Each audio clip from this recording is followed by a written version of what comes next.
What's that? That's a raspberry vodka lemonade. Now let's go ahead and make it. So take a handful of raspberries, maybe a quarter cup or so. Taste them for quality. Oh, they're good.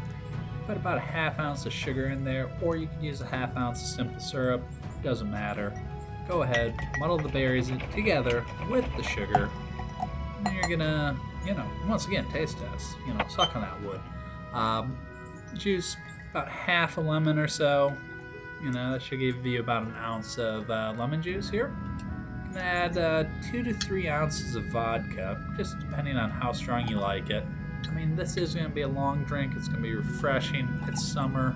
Enjoy it. Now fill that cup with ice. There you go. All the way up. You want it cold. Top it off with a shaker cup.